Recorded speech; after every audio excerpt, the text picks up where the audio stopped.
경기 때문에 여러분들 재미있는 시간을 보내는 분들이 많을 겁니다. 저는 TV를 보지 않는데 어제 소문에 들으니까 저녁 7시에 우리나라하고 대만하고 야구 결승전이 있다. 또 축구는 제가 좋아하는데 9시에 있다. 그래서 저녁을 먹고 나니까 야구는 못 봤고 축구도 전반전은 못 보고 후반전을 보게 되었습니다.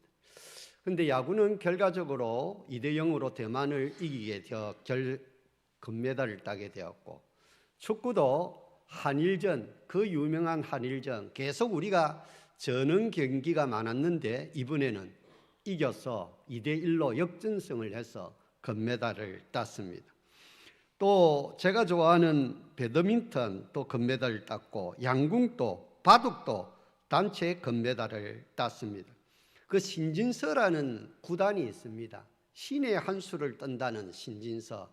그런데 이제 중국의 최고의 기사가 커제라는 기사가 있는데 그 기사와 바둑을 떠서 반집 차이로 이겼습니다. 옛날에 이세돌이나 이창호 같은 분들이 반집승한 경우가 많이 있었는데 얼마나 잘 떴는지. 그래서 그분도 결국 병역 특례 면제를 받는 혜택을 받게 되었습니다. 우리나라는 올림픽에 가서 금메달을 따면 병역 특례 혜택을 받게 되는 것입니다. 얼마나 감사한 일인지 모르겠습니다. 오늘 이 베드로후서, 이 말씀은 베드로 자신이 예수 그리스도의 종이라고 밝히고 있습니다. 그는 자신이 예수님의 변화산상을 목격자임을 밝히고 있는데 마태복음 17장에 그 말씀이 나오죠. 그리고 그는 독자들에게 이 편지를 두 번째 쓴다라고 3장 1절에 말하고 있습니다. 그리고 사도 바울에 대해서는 우리 사랑하는 형제라고 3장 15절에 언급하고 있습니다. 그 당시 사회 제도상으로 볼 때 종, 이 헬라어로 둘로스라고 하는데 이 둘로스는 주인에게 완전히 예속되어 있는 노예를 가리키는 말로서 굴력적인 의미를 내포하고 있습니다. 또 어떤 경우에는 어떤 위대한 인물의 종이 되겠다. 아브라함의 종 엘리에셀, 그는 실제적으로 노예는 아니었습니다. 그러나 항상 표현을 보면 나는 아브라함의 종이다. 아브라함의 종 엘리에셀이라는 표현이 나오고 있습니다. 또 모세는 여호와의 종으로 나타나 있고 다윗을 내 종 다윗으로 사무엘하 3장 18절의 말씀을 하시고 있습니다. 이사야를 나의 종이라고 표현했습니다. 그러나 신약에 와서는 우리 모든 예수 믿는 사람들을 그리스도의 종이라고 표현합니다. 따라하시다. 저와 여러분은 그리스도의 종입니다. 주님의 종입니다. 저도 주님의 종, 고장로님도 주의 종 이래 하셨는데 여러분들도 주님의 종인 줄로 믿으시기를 바랍니다. 그러면 하나님께 예속된 그리스도의 종으로서 우리는 전적으로 하나님을 의지하고 그리고 순종하고 충성을 다해야 될 줄로 믿습니다. 그래서 베드로는 우리 하나님과 구주 예수 그리스도의 의를 힘입어 동일하게 보배로 믿음을 가진 우리들이 이 편지를 받았으니까 우리들도 하나님의 보배로 믿음을 소유한 사람으로서 예수 그리스도의 공로를 의지하여서 더욱더 헌신하고 충성하라. 이런 내용의 말씀이고, 특별히 오늘 본문 말씀에 신성한 성품에 참여하는 자가 되라라고 말하고 있습니다.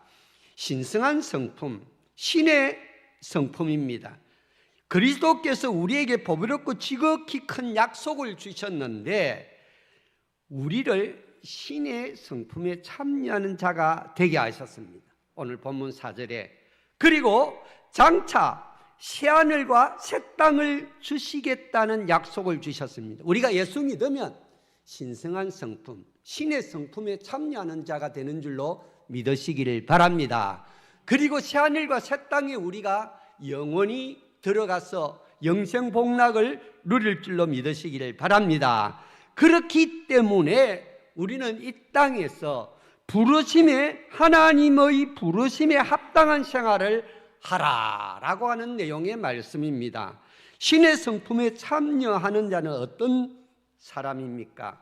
이 신, 헬라어로 데오스라고 합니다.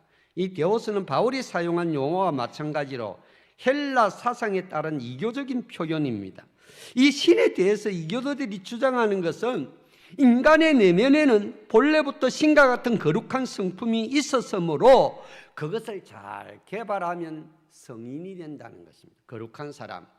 그런데 잘 개발하지 못하면 악인이 된다는 것입니다. 그러나 성경은 그렇게 이야기를 하지 않고 성경은 진리 안에서 인간은 범죄했다는 것입니다. 범죄함으로 하나님이 주신 거룩한 성품, 신성한 신의 성품을 잃어버렸다는 것입니다. 그래서 잃어버린 그 성품을 회복하는 것이 그리스도 안에서 거듭나는 것, 새로운 피조물이 되는 것인 줄로 믿으시기를 바랍니다. 우리가 거듭나면 그리스도 예수 안에서 새로운 피조물이 되면 세 가지가 변화가 됩니다. 첫째는 따라하십시다. 가치관이 바뀐다. 둘째는 성품이 바뀐다. 셋째는 태도가 바뀐다. 그렇습니다. 예수 믿으면 가치관이 바뀝니다. 또 성질머리 더러운 사람들 있죠. 그런데 예수 믿으면 성질, 성품이 바뀝니다. 변화됩니다. 그리고 그러다 보니까 삶의 태도가 달라진다라는 것입니다. 이와 같이 하나님이 거룩한 성품에 참여하게 될 때에 생기는 사건은 정욕을 인하여 세상에서 썩어질 것을 피한다는 것입니다. 하나님과 무관한 일, 하나님께서 요구하시지 않는 헛된 욕심을 떨쳐버릴 수가 있다는 거예요. 내 속에 있는 이 정욕과 욕심을 이기기가 힘들잖아요. 여러분들, 우리가 육신을 가지고 있는 동안은 내 속에 끊임없이 정욕과 욕심이 불타오르지 않습니까? 그런데 이것을 이길 수 있는 것이 오늘 8가지 신성한 성품에 참여하는 길이다. 믿음의 덕을, 덕의 지식을, 지식의 절제를, 절제의 인내를, 인내의 경건을, 경건의 형제 우애를, 형제 우애의 사랑을 더하라. 할렐루야. 믿음은 하나님의 선물로서 성도의 신앙생활의 첫 관문입니다.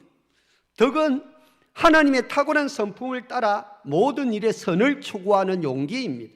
지식은 하나님의 뜻을 따라 올바른 삶을 살아가게 하는 판단력, 이해력입니다. 절제는 하나님을 안 지식을 가진 자가 계속해서 자신을 바로 파악하고 자신의 매사에 통제할 수 있는 능력을 절제라고 합니다. 인내는 예수님께서 보여주신 것처럼 환난의 직면에서 그것을 적극적으로 수용하고 견뎌서 끝내는 승리를 쟁취하는 것을 인내라고 합니다. 경건은 새로운 시각에서 하나님과 자신을 발견하고 자신을 하나님께 드리며 세상에 자신을 방임하는 일을 삼가하는 일종의 헌신입니다. 형제우애는 경건이 하나님께 대한 헌신이라면 형제우애는 인간을 위한 희생과 사랑과 친절, 봉사입니다.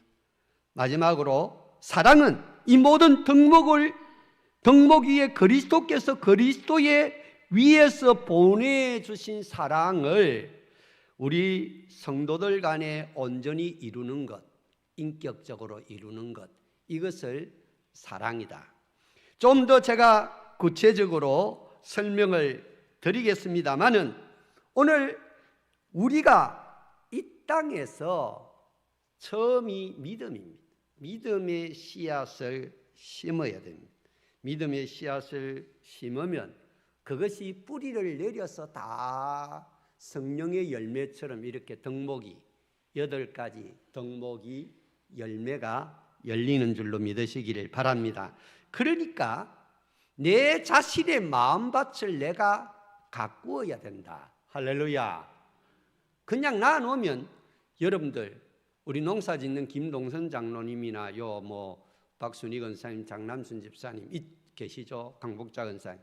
금방 잡초가 자라요. 금방 잡초가 자라나서 엉망진창이 됩니다. 그거를 자주 뽑아내야 됩니다. 내 마음밭도 마찬가지입니다.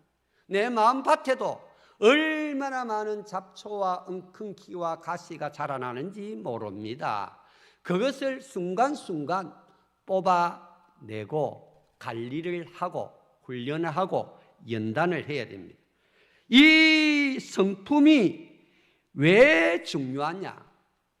왜 우리가 신성한 성품에 참여해야 하느냐 하면은 성격은 따라하십니다. 그 사람의 운명을 가름한다. 내가 성격, 기질, 성품을 잘 가지면 내 운명이 만사형통합니다. 그러나 내 성질, 성격, 태도, 성품이 들어오면 만사불통한다라는 사실입니다. 그러한 성품에 참여하는 자는 흡족하게 되고 열매를 맺고 실족하지 아니합니다. 그리고 이러한 자가 영원한 하나님의 나라에 들어가게 됩니다. 사람의 성격에 따라 인생이 달라지는 것을 봅니다. 그 사람 인생에 있어서 성격은 그 사람의 운명을 갈라놓습니다. 남녀가 결혼할 때 많은 조건을 보고 결혼을 하죠. 물론 사랑에 눈이 삐어서 눈이 가려워서 결혼을 하는데 살다 보면 허물이 드러나죠. 사랑할 때는 허물이 가려워지잖아요.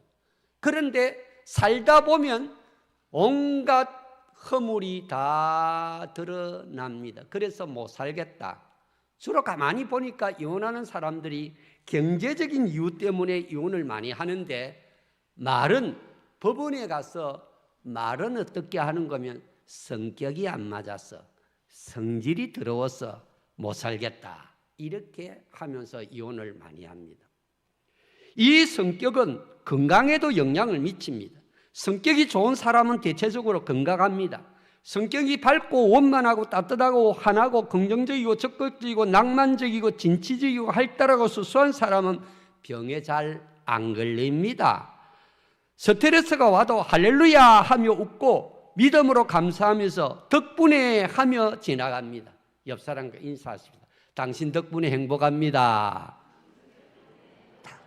당신 덕분에 감사합니다. 당신 덕분에 건강합니다. 예.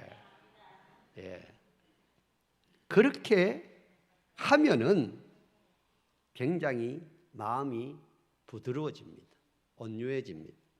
그래서 대체적으로 아픈 사람은 얼굴이 굳어 있습니다. 말투가 삐딱하고 정서가 어둡고 부정적입니다. 그러나 자꾸 비판하다 보니까 자기가 더 답답하고 우울증이 생기고 화가 나고 관계가 원만하지 못하면서 대화마다 충돌이 일어나는 것입니다. 소심하고 말을 잘 못하고 속으로 사귀는 사람들은 안으로 병을 키우는 사람들입니다. 병은 마음에서 생깁니다. 염려와 걱정이 많은 사람은 소화 기능이 좋지 않고, 겁이 많은 사람은 설계가 안 좋습니다. 화를 잘 내는 사람은 간이 안 좋습니다. 이처럼 우리의 기질과 육체는 밀접한 관계가 있어서 우리는 성격에 따라 위대한 사람이 될 수도 있고 쓰레기 같은 신통치 않는 사람이 될 수도 있다는 것입니다. 그래서 성격이 그 사람의 운명을 가늠합니다.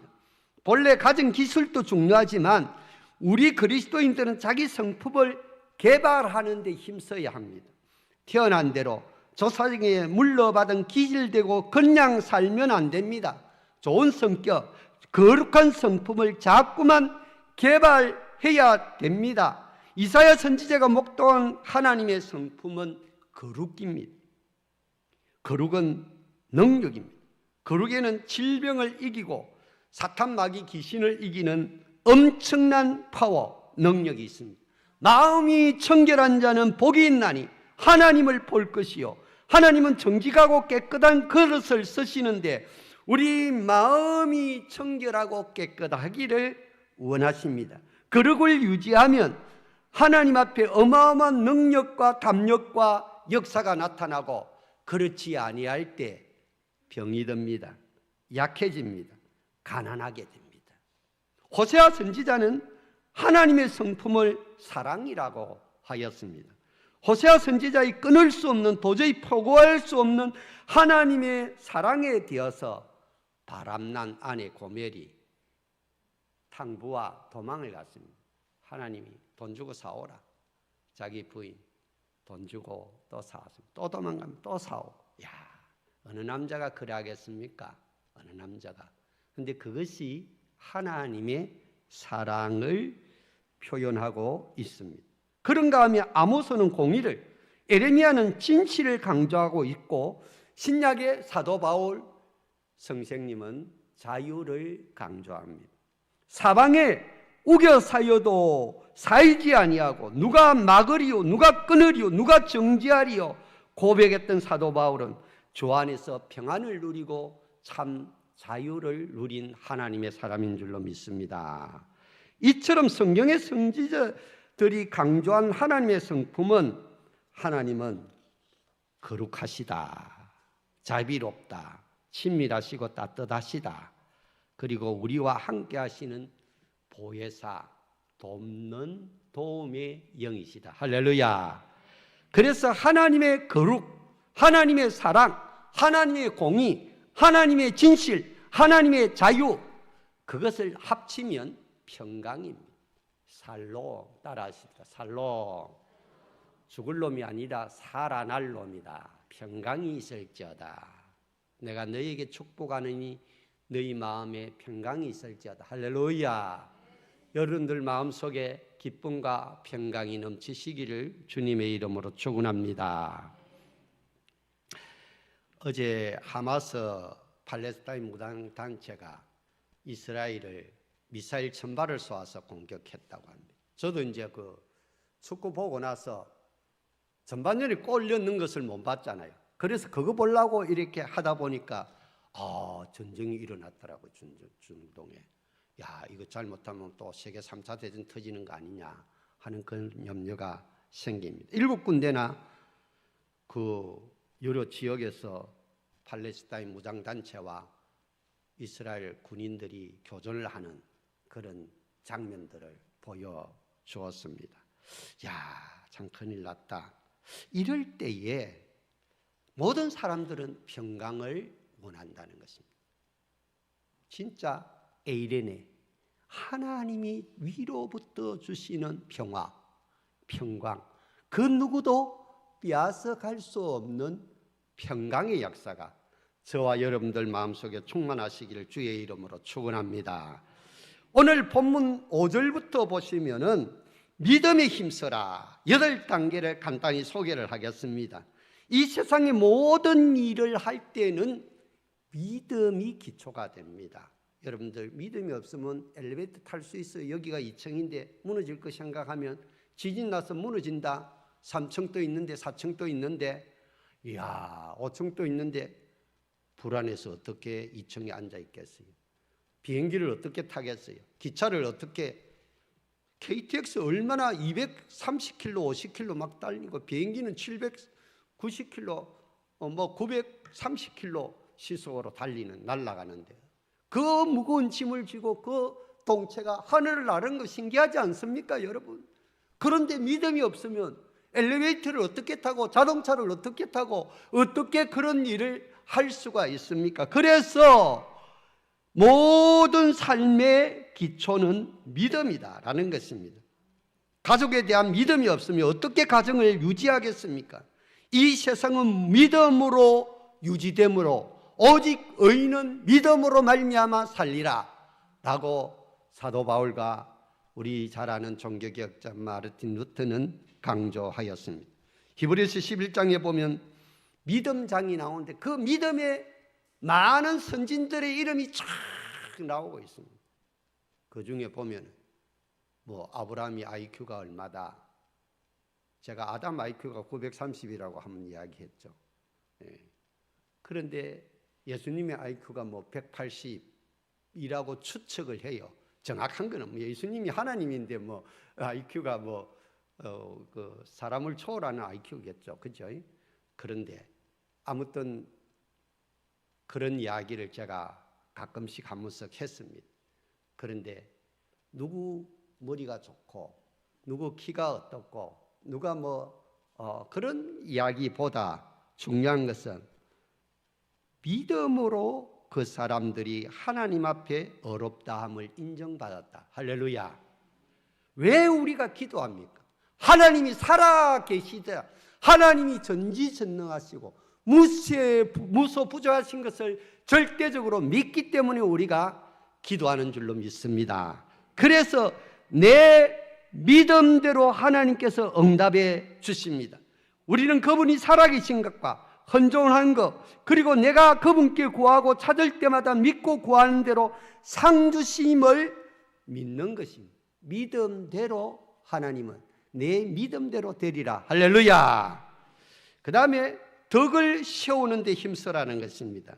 왜 믿음다하게 덕을 세우라고 하는 것입니까? 교회마다 믿음 좋은 사람이 참 많아요. 믿음이 열심히 특심한데 이분들 때문에 교인들이 상처받는 사람이 있다는 것입니다. 왜 그렇습니까? 자기 믿음이 특심하다 보니까 열심히 하다 보니까 덕이 부족한 거예요. 상대방을 배려하지를 못하는 것이. 덕이 부족하면 성장 제일주의에 빠져 예배당 넓히고 성도들 숫자 늘리는 데만 신경 쓰다 보니까 진짜 작은 일에 충성하는 사람들을 무시하게 되는 경우가 있습니다. 그러면 이것이 엄청난 상처가 됩니다. 모든 교회 안팎에 문제를 일으키는 것은 다 덕이 부족해서 그렇습니다. 내가 보기에 믿음이 들음에서 나듯이 시험과 유혹도 들음에서 나는 것입니다. 우리 교회 성도들도 말에 대해서 예민하게 반응하는 경우가 있습니다.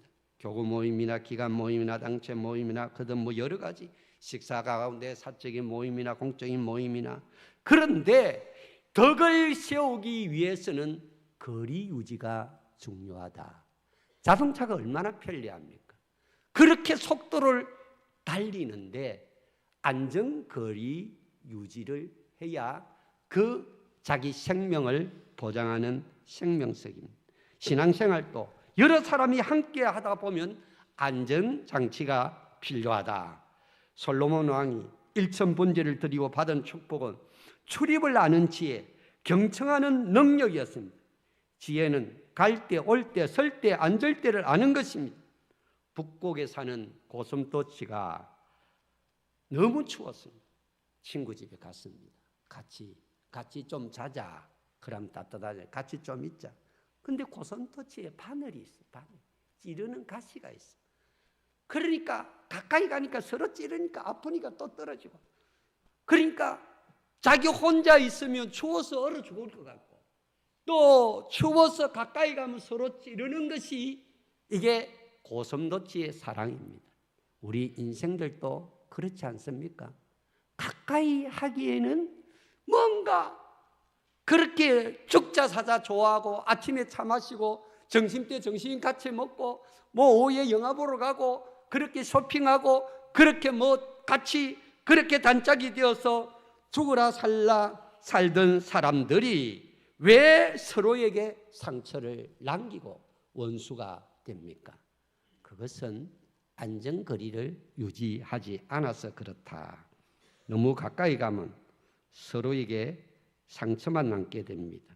지치고 상하고 먼든 마음의 가시들이 뽀족하게 돋아있는 그 마음의 가시들로 이뤄 서로 붙어 있기 힘들게 합니다. 그러므로 우리는 덕을 세우기 위해서 따라하십시다. 안전거리를 유지합시다. 할렐루야.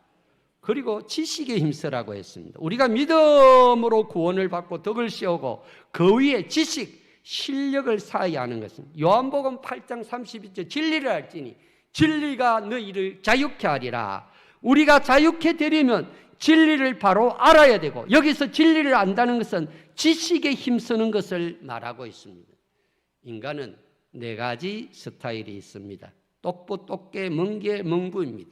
제가 좋아하는 멍게를 말하는 것이 아니고, 멍게가 참 맛있고 소화도 잘 되고 입맛도 돋춥니다. 여러분 밥맛 없으면 멍게를 잡수시기 바랍니다. 그런데 여기 똑부는 똑똑하고 부지런한 인간, 똑개는 똑똑하고 게으른 인간, 멍게는 멍청하고 게으른 인간, 멍부는 멍청하고 부지런한 인간을 말합니다. 그렇다면 여기서 가장 좋은 스타일은 누구일까요? 똑똑하고 부지런한 똑부일까요? 아닙니다. 여기 가장 좋은 것은 똑개라는 것입니다. 왜냐하면 똑똑한 시어머니, 똑똑한 상간을 모시고 살면 굉장히 고달프고 시달리고 스트레스 많이 받습니다.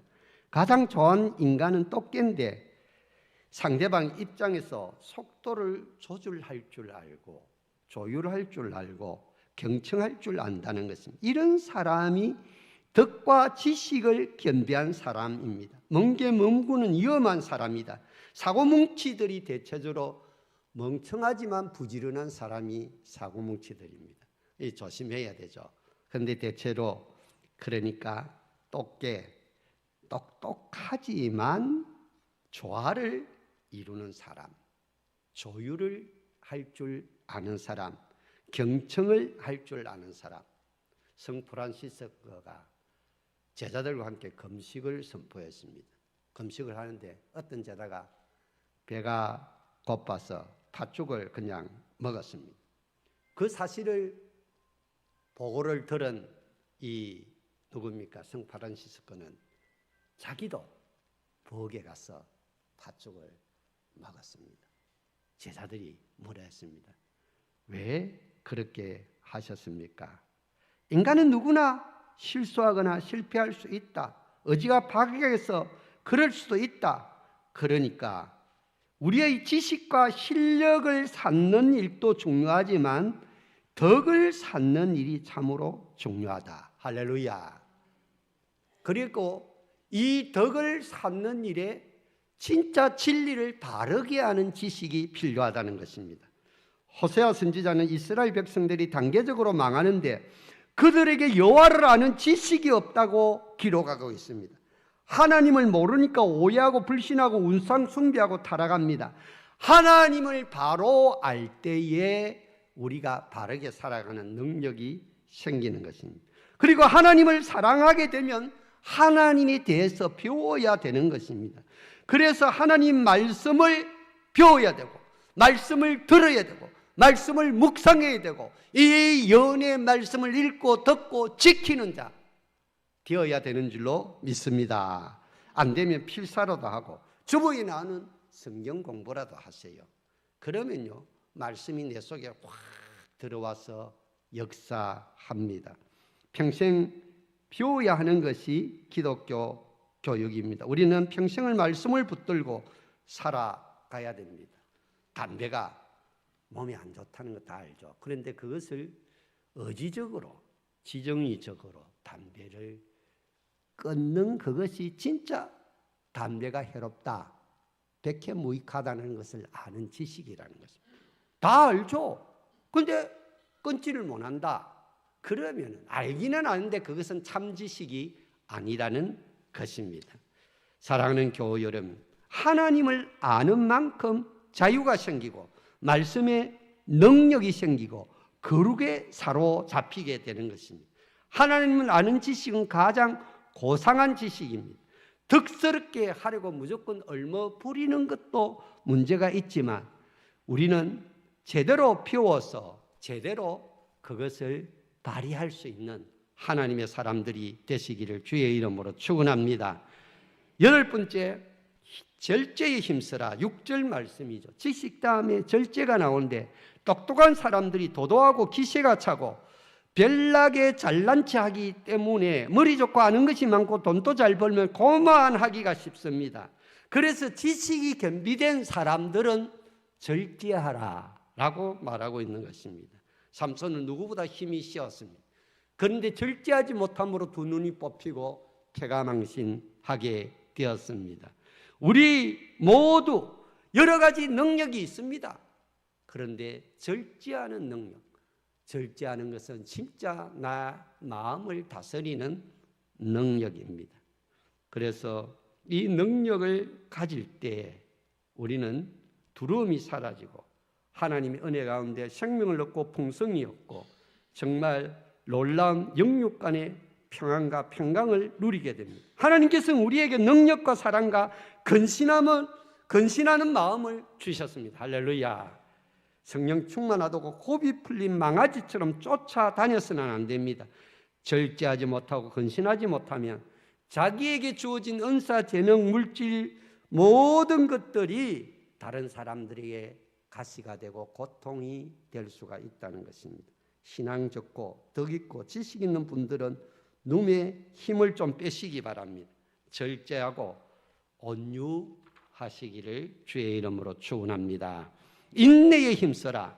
인내는 무조건 참는 것을 말하지 않습니다. 인간적인 의지와 노력으로 절제하는 것이 아니고 예수님의 이름으로 참는 것입니다. 예수님은 수치와 고통에 개의치 않으시고 천국 영광 본체 부리시고 이 땅에 낮아지신 분이십니다. 예수님께서 십자가에서 끝까지 참으신 분이심을 생각하고 우리도 인내해야 됩니다. 예수님을 본받아, 예수님의 마음을 본받아 우리도 끝까지 인내하고 자존심이 상해도 손해를 봐도 내 뜻과 안 맞아도 감정의 변화가 일어나도 참아야 합니다. 약 중에 제일 좋은 약이 세월인데 세월이 약이라 이 말은 인내를 내포하고 있는 것입니다. 사랑하는 교회 여러분, 마지막에 경건에 힘쓰라. 경건은 쉽게 하나님을 닮아간다라는 것입니다. 하나님 앞에서 바르게 살아가는 능력, 심지를 말하고 있습니다. 여호와께서는 심지가 견고한 자를 평강에서 평강으로 인도하십니다. 그렇기 때문에 하나님을 닮을 수 있는 사람, 그 사람은 경건한 사람입니다. 시간 관계상 제가 다 설명을 못 드리겠습니다. 7절에 행제우애에 힘써라. 행제우애는 가까운 사람에게 잘하는 것입니다. 교회 다니는 교우들에게, 가까운 이웃에게, 형제 자매들에게 잘하는 것입니다. 부흥회 가서 은혜 받았다고 집에 가서 부부싸움 하면 아이들 나무라고 막 짬뽕 내고 하면 안 된다. 성질 내면 은혜가 떨어집니다. 믿음의 사람들은 곳으로 올라갈수록 가족들에게, 가까운 사람들에게 친절하고 부드럽습니다. 사랑하는 교우 여러분, 정말 우리는 이 8단계 단계 마지막으로 사랑에 힘써라. 믿음, 소망, 사랑, 그 중에 제일은 무엇이다? 사랑이다. 사랑은 주는 것입니다.